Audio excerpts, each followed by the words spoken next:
в Батишница се намира бензостанцията за бързо пъти в дясно.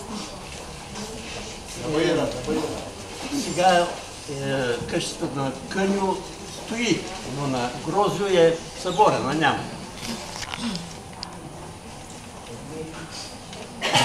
Дядо Грозю има 5 сина и една дъщеря.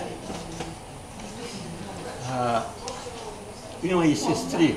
Сестрите са 2-3, но едната е оженена в Долна Манастирца, една в Горна Вланово, в село има 2 оженени, а братята са 5, казах. Нено най-големия Йончо, след него, след това Къню, Саню и накрая Миню и сестра Василка. Тя е омъжена в Долна Манастирца, след това се изсела в Горна Манастирца.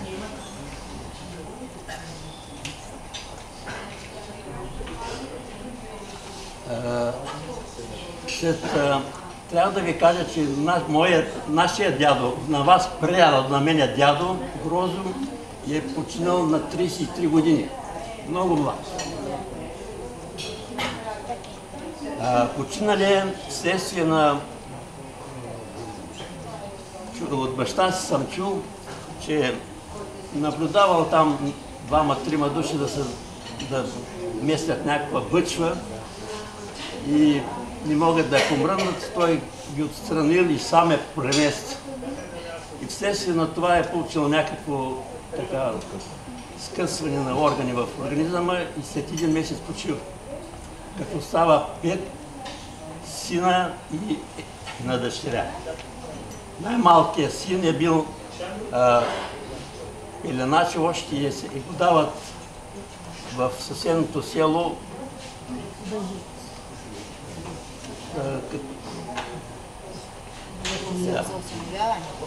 осиновено. Но независимо от това, всички тия братя живеят задружно и много се обичаха. След като почива баща им, баба Рада, значи, се омъжва повторно за дядо Цаню от Брестовица, който идва в Батишница и преражда 2 още сина, Грозю и Димитър. Тие 2 се казваха брестасти.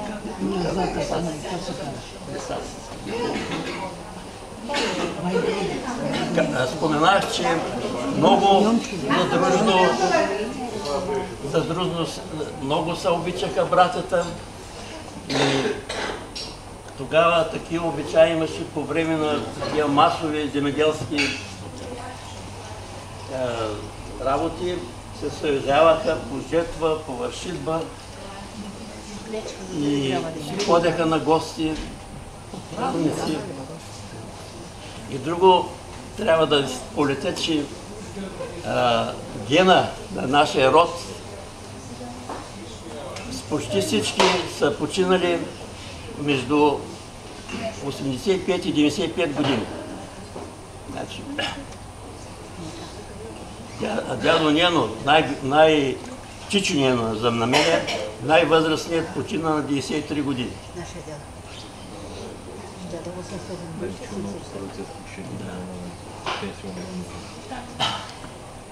Друго, какво мога да ви кажа, значи? Рода, от другата страна, другия род на брата на дядо Грозю, Къню, трябва да го знаете и него. Той има 3 синове, Димо, Никола, Велико и сестри има няколко. Значи, с този род също имаме кръвна връзка. Който ги познава, значи... Има надялка или внучка. Да. Там, да е при тебе се.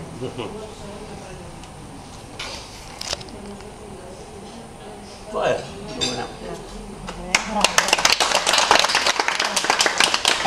Сега, още за момент редно е да се отговори. Нали? Благодарим за другите много полезни неща, някои неща, които и аз не съм знаела, сега ги чух. От младите ще отговори Вики. Вики Миленова.